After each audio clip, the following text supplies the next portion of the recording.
It was the kind of chaos that made you wonder if the universe had a sense of humor. A fire truck, 2 police cruisers, and one very smug woman in a bathrobe were parked in front of my house. I stood barefoot on my driveway, holding a half-finished cup of coffee while officers asked if I could power down my generator. The irony? The generator in question wasn't just mine. It was a federally protected emergency unit registered to FEMA. I looked at the blinking blue lights on the patrol car, then at Karen, arms folded, chin high, eyes burning with fake righteousness. She actually smiled as if she had personally saved the neighborhood from doom.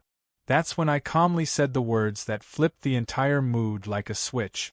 I said, "This generator is registered with FEMA as an emergency response unit for Region 6. You didn't just call the cops on me. You tried to shut down federal disaster infrastructure." I wish I had a camera ready for the look on her face. That single moment, when her mouth opened but no sound came out, was worth every dollar I'd poured into that generator. But let's rewind to how we even got here. I live in a semi-rural community on the edge of town. It's peaceful, spacious, and full of retirees who like things quiet. I've got a solid house, a wide backyard, and most importantly, a reinforced, high-capacity diesel generator installed behind a camouflaged fence. Why?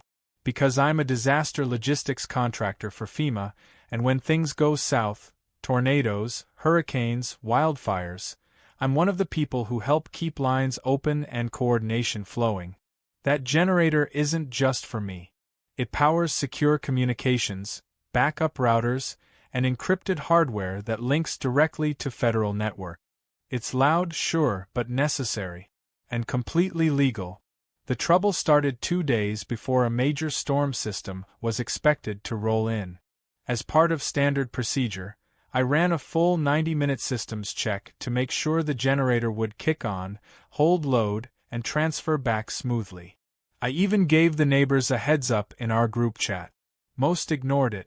One replied with a thumbs up. But Karen, who never uses the group chat except to rant about recycling bins and unauthorized wind chimes, must have ignored the message completely or just decided it didn't apply to her. 20 minutes into the system check, I saw her curtain twitch. Karen lives diagonally across from me in a tan house that looks like it was decorated exclusively with ceramic owls and passive-aggressive energy. She's the kind of person who trims her lawn with scissors and calls the HOA because someone planted a tree too enthusiastically. I didn't think much of it. I figured she'd just sulk and file a petty complaint. But no. That day, Karen decided to go full Hollywood. It was around 10:15 in the morning when I heard the first siren. At first, I thought it was unrelated, maybe an accident down the road. But then I heard a second siren and a third. And they were getting louder. I stepped out to the porch just in time to see 2 police cruisers followed by a fire engine roll onto the street and stop directly in front of my property. Out came officers, moving quickly, serious expressions on their faces. My first thought was maybe there'd been a report of a gas leak or something bigger in the area. That illusion shattered when Karen came marching out of her front door in a powder blue robe, holding a folder that looked suspiciously like printouts from Google labeled Noise Pollution Law. She pointed at me and shouted, "There he is. That's the one with the illegal industrial equipment." I didn't know whether to laugh or duck for cover.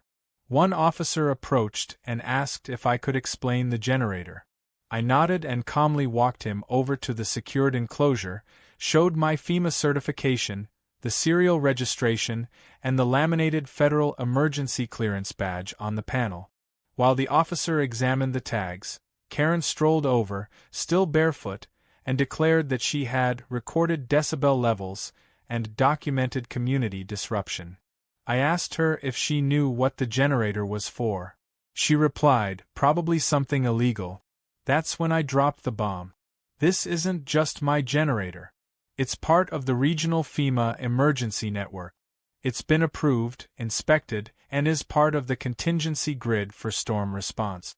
Shutting it down without cause could result in felony charges under the Federal Disaster and Emergency Preparedness Act. The silence that followed was thick enough to chew. The fire chief, who had stepped up by then, raised an eyebrow and asked to see the registration. After looking it over, he turned to the officers and said, "We're done here. That's a FEMA unit." Karen, meanwhile, was still flapping her folder like a bird with a broken wing, mumbling about noise ordinances and her dog getting spooked. One of the officers politely advised her to speak with her HOA instead of misusing emergency services. As the trucks pulled away and the cruisers slowly backed out, Karen stood there trembling with a mix of disbelief and fury. I went back inside and didn't think much more of it until the next morning when I found a pink envelope stuffed in my mailbox. An official complaint from the HOA citing unauthorized mechanical noise and demanding I cease and desist all generator operations pending review. It was signed by the HOA board president, and co-signed by Karen herself, who I now realized had managed to worm her way onto the board just a month earlier. I laughed. Then I brewed coffee. Then I sent the envelope to my FEMA supervisor and CC'd the regional field office. I didn't respond directly to the HOA. I let the professionals handle it. I figured that would be the end of it. I was wrong. The next few days would reveal just how deep Karen was willing to dig her hole, and how spectacularly that hole would collapse under the weight of her entitlement. What she didn't realize was that messing with me wasn't just a petty neighborhood feud. She had stepped onto federal ground, literally. And the consequences weren't going to be something she could bake cookies to fix. The morning after receiving the HOA's cease and desist letter, I sat on my porch with a fresh cup of coffee, staring at the pink envelope as if it might suddenly make sense. It didn't. The fact that the HOA had the nerve to demand the shutdown of a federally approved emergency generator was beyond ridiculous. It was borderline dangerous. But the kicker? Karen's signature on the complaint, right below the board president's. That little flourish told me this wasn't a misunderstanding. It was personal. She wanted a win. What she didn't realize was that her thirst for control had just crossed the wrong line. A very federal one. I scanned and forwarded the document to my FEMA regional liaison with a brief summary of what happened the day before. I figured it would be handled quietly. Maybe a quick email or phone call from the field office clarifying the generator's status and warning the HOA to back off. Instead, things escalated far faster than I expected. Less than 24 hours later, a pair of black SUVs with tinted windows rolled into the neighborhood and parked right in front of the HOA clubhouse. Two individuals stepped out, professionally dressed, clipped IDs hanging from their collars. One of them wore a FEMA windbreaker. The other had the sharp posture and silence of someone from Homeland Security. Karen was outside again, of course. She had a clipboard and a walkie-talkie like she was guarding the Pentagon. She didn't recognize the federal agents at first. She actually tried to stop them from entering the clubhouse, demanding to know if they had appointments. That moment was glorious. The female agent simply held up her badge, brushed past Karen like she was a fly, and walked straight into the building. Karen stood frozen, trying to figure out what had just happened while I watched from my porch, barely suppressing a grin. Inside the clubhouse, the board had been preparing for a routine meeting. What they got instead was a 2-hour briefing from FEMA and DHS representatives about interfering with certified emergency infrastructure. I later learned that the agents brought documentation, footage of the generator installation, and a copy of the regional emergency response plan showing my house as a registered backup node. They also brought a list of legal consequences for tampering or obstructing disaster preparedness asset. By noon, word had spread through the neighborhood. Something serious had gone down at the HOA office. Residents started whispering. Text chains lit up. A few neighbors approached me cautiously that afternoon, curious but too nervous to ask outright. I just smiled and said I wasn't at liberty to discuss it. That only made the speculation worse, which honestly worked in my favor. The HOA board didn't issue any new statements. No one tried to enforce the cease and desist. But Karen? She was still convinced she was right. That's when she made her next fatal mistake. 2 days after the federal visit, I noticed a guy in a high-vis vest walking along the sidewalk in front of my house. He had a notepad, a cheap gas detector, and a badge that read Environmental Inspector taped onto a lanyard.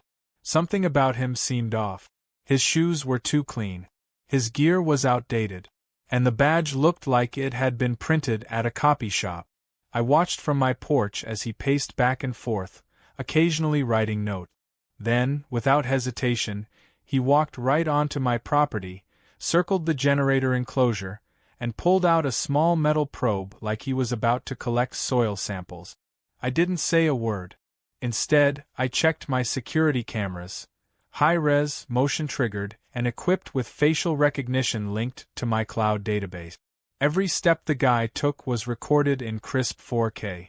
I waited until he stepped off my lawn before confronting him. I asked who he was working for. He muttered something about a third-party firm hired by the HOA to conduct a preliminary environmental audit. I asked for his credentials. He showed me the same fake-looking badge. That's when I told him, politely but firmly, that he had just committed criminal trespass on federally tagged property. His face went pale. I asked for his name again, but he took off without another word. I called the local sheriff and filed an official report. Then I sent the footage to FEMA. That evening, I checked the HOA group chat. Karen had posted a message thanking concerned residents for raising awareness about illegal energy operations and announced that a licensed inspector had confirmed serious issues. She even implied that my generator was leaking hazardous waste. It was the digital equivalent of a victory lap. And it didn't last long. By the next morning, FEMA's legal division had forwarded a cease and desist of their own, this one addressed to the HOA board, threatening legal action if further harassment or misinformation about government equipment continued. They also mentioned potential obstruction charges related to the inspector's unauthorized presence. The cherry on top? The guy Karen hired wasn't even a licensed environmental specialist. He was a freelance HVAC technician who had been paid in cash to look official and take readings. I later confirmed he was someone Karen found on Craigslist. The federal agents weren't amused. Neither were the state emergency management authorities who had been looped in. What started as a neighborly annoyance had now become a case study in how not to treat emergency asset. My FEMA contact called me to say the situation had been escalated to DHS oversight, given the repeated interference and the involvement of impersonation. That was the moment I realized this was no longer about my generator or Karen's noise complaints. This was about precedent. And Karen had no idea she was about to become a very loud, very memorable warning sign. That week, the HOA board quietly retracted their complaint. They issued a bland, one-line statement in the community newsletter saying that all power systems have been reviewed and found compliant. But Karen refused to let it go. She kept muttering to anyone who would listen that she was being silenced, that something shady was going on, and that she had evidence the federal government was using our neighborhood for secret tests. Her paranoia became theatrical. She started posting laminated signs on her lawn about generator contamination and community surveillance. By now, the rest of the neighborhood was exhausted. What began as mild curiosity had turned into frustration. People were tired of her antics. Her friends had stopped backing her. Even the HOA board members were avoiding her texts. She had overplayed her hand, and now she was scrambling to reclaim control. But the more she pushed, the more she exposed herself. What Karen didn't understand was that this was far from over. The generator was just the beginning. Her obsession with control had opened the door to real consequences. She had invited federal scrutiny into our quiet community, not realizing they didn't just come, scold, and leave. They documented, they flagged, they filed, and they remembered. And soon, Karen would learn that when you declare war on federal emergency response, there's no HOA manual in the world that can save you. It was around 2:17 a.m. when the security alert buzzed on my phone, jolting me out of a light sleep. The message was simple: motion detected, perimeter zone 3. I sat up, grabbed my tablet, and opened the live security feed. The infrared camera lit up, and there it was. Someone creeping toward my generator enclosure with a flashlight in one hand and a pair of bolt cutters in the other. I didn't even need a second glance to know who it was. The hunched walk, the hastily tied hoodie, the clumsy attempt to hide behind my compost bin, it was Karen. She had gone from clipboard warrior to full-blown trespasser, and she was about to make the worst decision of her life.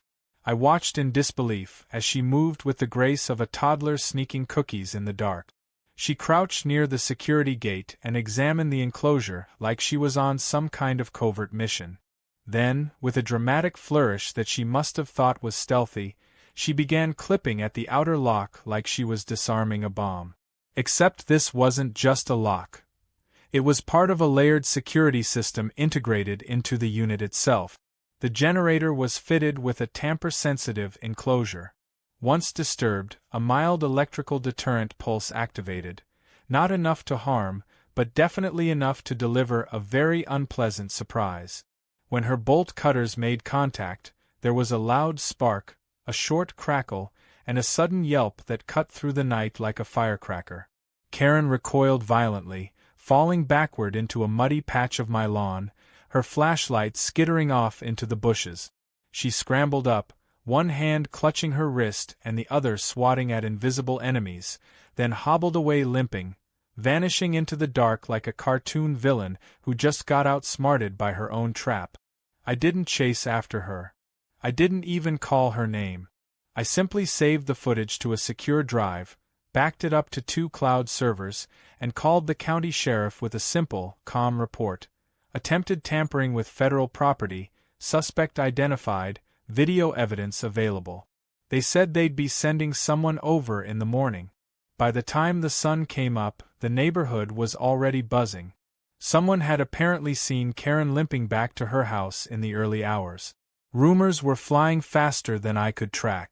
One version said she was attacked by raccoons. Another said she was caught stealing copper from yards. But my favorite was the one where someone suggested she'd been abducted by aliens and dropped back on the lawn with a limp and a bruised ego. For once, I didn't have to say a word. The chaos she created was starting to catch up with her, and now she was being swallowed by her own narrative.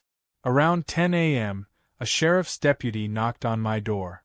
I handed him the footage, gave a short statement, and pointed him toward the generator's FEMA documentation. He didn't even blink at the details. It wasn't the first time they'd heard of people trying to mess with government installations. But it was rare, he said, that the culprit lived 2 doors down and wore yoga pants during the break-in. He laughed when I told him she claimed to be protecting the community from illegal energy pollution. I think the absurdity of it helped him get through the paperwork faster. Later that afternoon, Karen received her visit. I watched from a distance as the sheriff knocked on her door. She didn't answer at first. Then the door cracked open, and her voice could be heard even from across the street. She sounded flustered, defensive, trying to turn the tables. But the deputy wasn't having it. He handed her a printed notice, presumably detailing the charges of trespassing and attempted tampering. Her face went ghost white. Then the door slammed shut and the blinds were yanked closed. Over the next few days, Karen went into hiding. She stopped walking her dog. She didn't show up at the mailbox. And most notably, her daily patrols around the neighborhood stopped. But her silence didn't last long. Instead of appearing in person, she moved her campaign online. The HOA message board suddenly lit up with anonymous posts warning of military experiments and radioactive exposure from unauthorized equipment. One thread even claimed that the generator emitted subsonic frequencies that disrupted sleep patterns and induced aggression. Of course, the posts were all under aliases, but everyone knew who was behind them. I didn't bother responding. I didn't need to. FEMA had already initiated an internal investigation based on the sheriff's report and my security footage. They were taking this incident seriously, not just because of the intrusion, but because it exposed vulnerabilities in how local communities reacted to emergency infrastructure. They started asking questions about the HOA board's behavior, their prior complaints, and Karen's influence over decisions made without proper investigation. Suddenly, the board members weren't so sure about siding with her anymore. Things reached a boiling point when FEMA agents requested a formal meeting with the entire HOA board. The clubhouse was packed. Half the neighborhood showed up out of curiosity. Karen tried to attend but was told she couldn't speak due to pending legal matters. She sat in the back, red-faced and twitching like she was about to explode. The agents calmly explained the legal significance of emergency response units, the federal protections in place, and the real-world consequences of obstruction. They didn't point fingers, but everyone knew the story. Then came the real bombshell. FEMA wasn't just there to scold. They were considering installing a secondary tower for emergency broadband connectivity on the far side of the neighborhood. And guess what? They offered the installation right next to Karen's house, since it was a central point with great elevation. The look on her face could have powered the generator itself. She tried to speak up, but one of the agents reminded her that she was under investigation and asked her to refrain from further commentary. The room erupted into laughter. Even the usually silent neighbors were smirking. One woman whispered loud enough to hear, "I guess Karen's going to get her own private Wi-Fi now." It was the turning point. People were done with her antics. The same residents who once supported her crusade now saw her as a liability. She had embarrassed the entire neighborhood and dragged them into a mess with federal authorities, all because she didn't like a humming noise. That night, someone anonymously posted a meme in the group chat. It was a photo of Karen's yard with a photoshopped nuclear tower labeled Karen's Fallout Shelter. The caption read, "Let her protect us now." It was immature, sure. But it was also the final nail. Karen was no longer feared. She was a punchline. As for me, I made no threats, filed no lawsuits, and gave no speeches.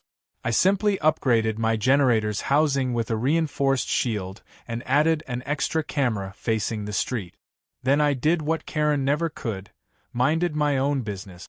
Because I knew the best revenge wasn't in punishment.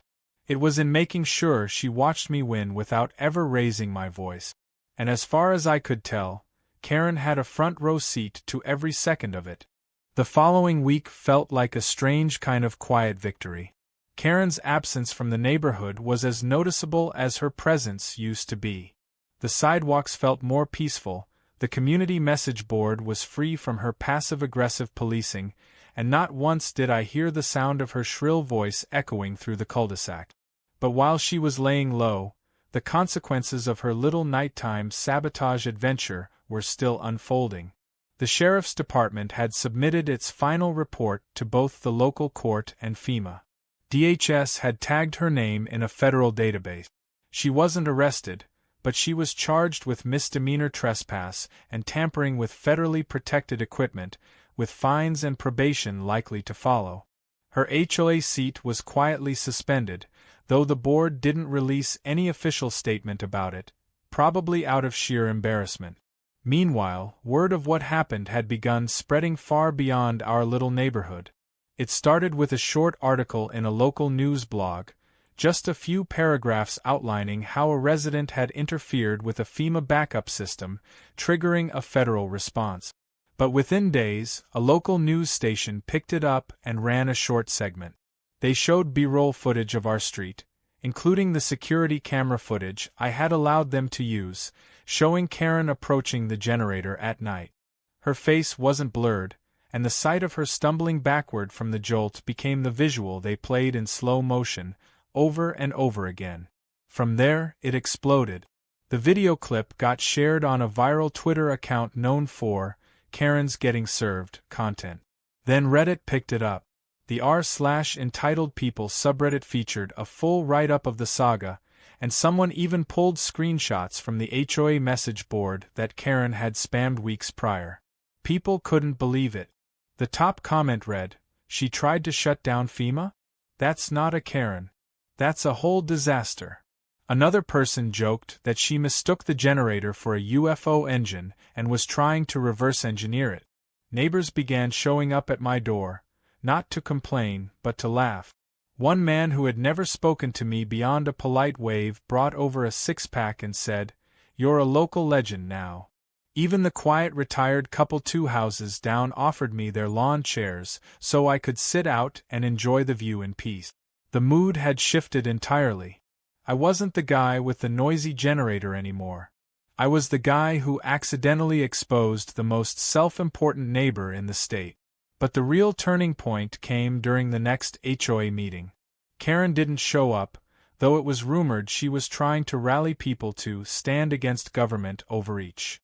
The board, desperate to calm the waters, called a community-wide meeting at the clubhouse to discuss ongoing misunderstandings regarding neighborhood responsibilities. Everyone knew it was code for, "Please don't sue us or call more federal agents." The room was packed. Residents filled every chair, and some stood along the back wall. The board president opened the meeting with a strained smile, explaining that they were committed to ensuring everyone in the neighborhood felt safe, respected, and properly informed. Then he tried to pivot, saying that the HOA had perhaps acted too quickly in issuing the cease and desist letter without full investigation. He added that there would be a re-evaluation of HOA policy regarding equipment and infrastructure, with special regard to federal and emergency considerations. Someone from the crowd spoke up. "You mean like, don't tamper with disaster response gear and lie about radiation?" The room chuckled. The board president cleared his throat and nodded. "Yes, exactly like that." Another neighbor raised their hand and asked if anyone else on the board had been involved in Karen's sabotage plan. A few heads turned. The atmosphere became charged. The board mumbled something about independent actions and not representing the board as a whole. It was clear they were trying to distance themselves from her as fast as possible. After that meeting, petitions started circulating. One was to remove Karen from the board permanently. Another suggested new rules that would prevent any single resident from influencing HOA decisions without a majority vote. The community, once quietly compliant, had found its voice. And that voice was loud, fed up, and slightly amused by the absurdity of what had happened. Karen, still watching from the sidelines, made her next and final mistake. Maybe it was the pressure. Maybe it was pride. Or maybe she truly believed that if she just explained her side of the story, she could win people back. So one afternoon, she walked straight into the clubhouse during an open event, the community gardening raffle, and began handing out flyers. They were printed on pastel green paper and titled, "The Truth About the Generator Scandal." Each one was filled with conspiracy theories, claims of electromagnetic sickness, accusations that I had bribed FEMA, and even a diagram of supposed wave patterns the generator was emitting into her bedroom. No one took her seriously. In fact, someone quietly recorded her ranting and uploaded the footage online.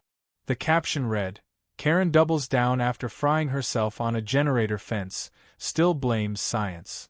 The video hit over 1 million views within 2 days.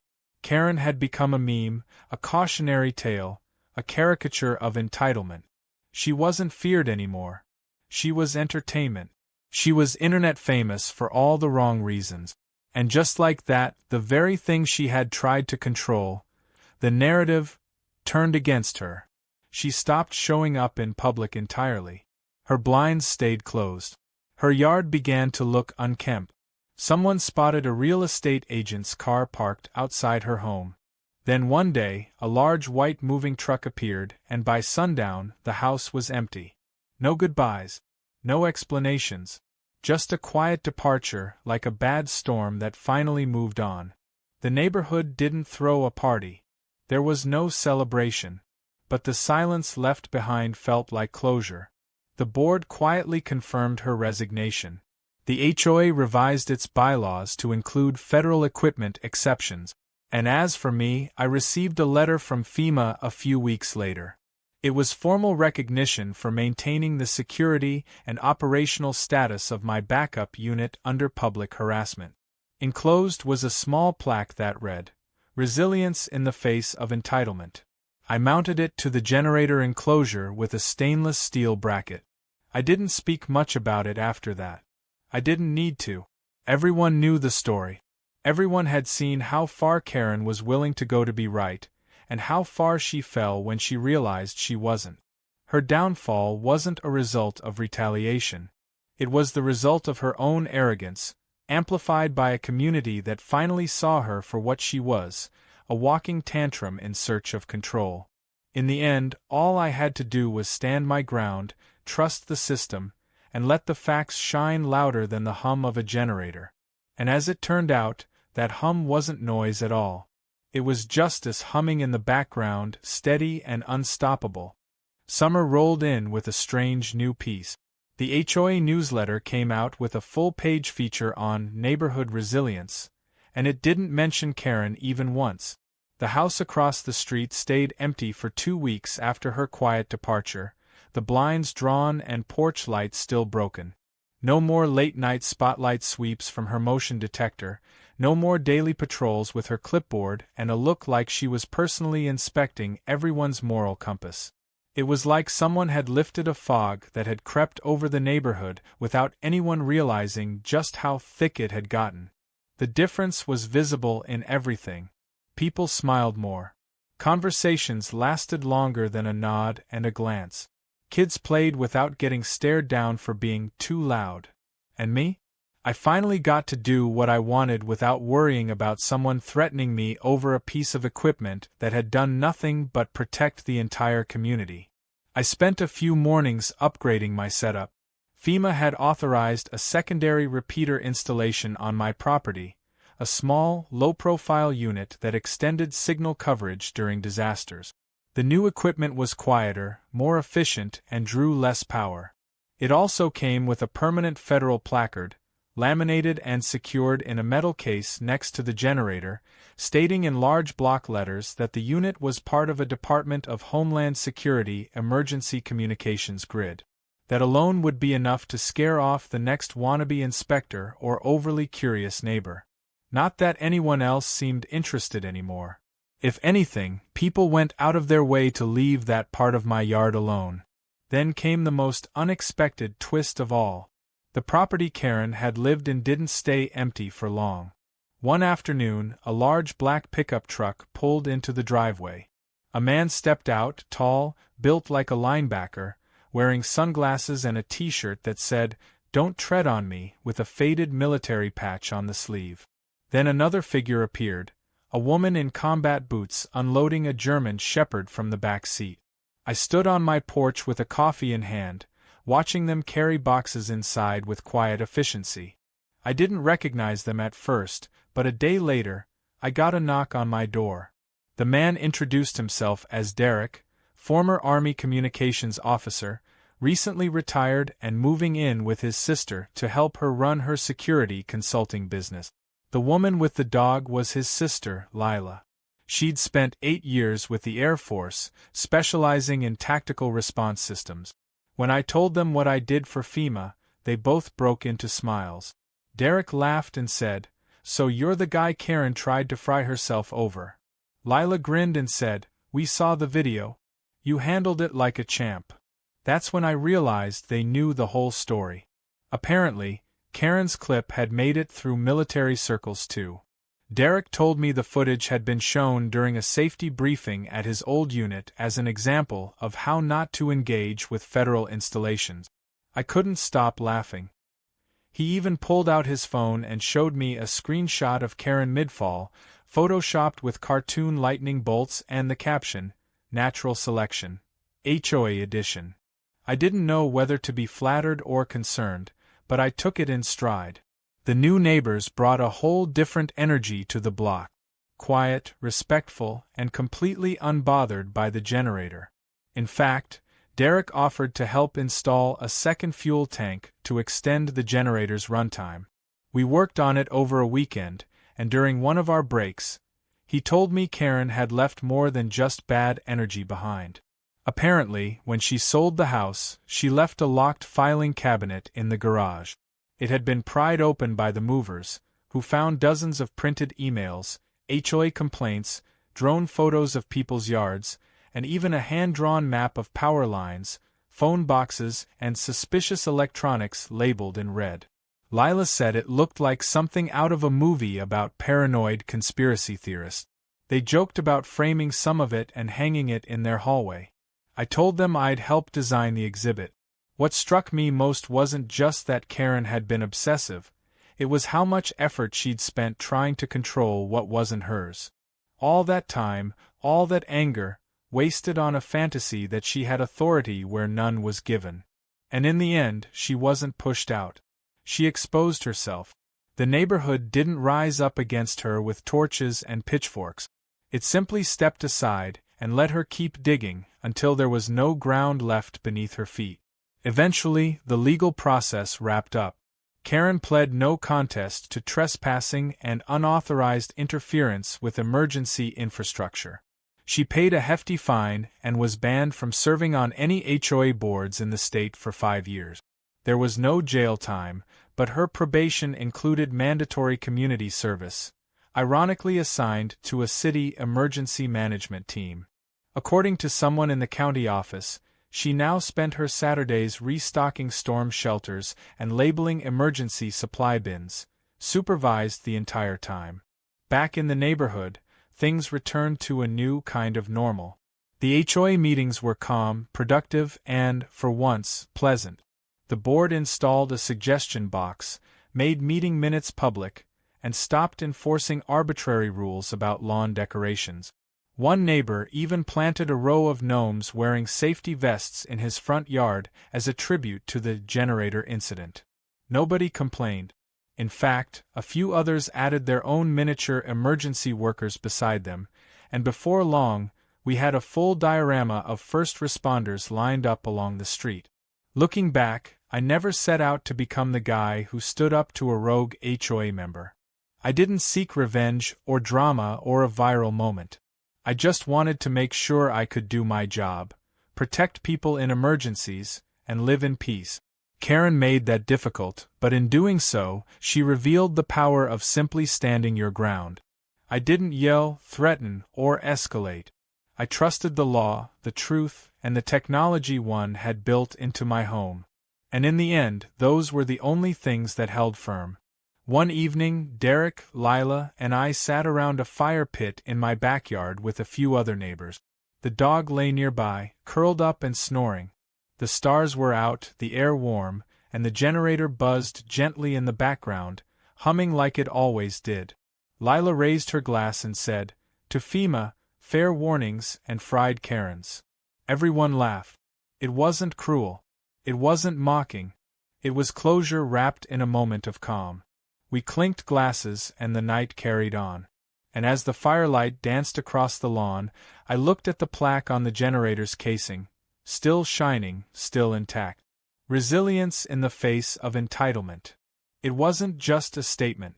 It was a reminder that even in a world of loud opinions, thin tempers, and HOA drama, reason and resolve still win.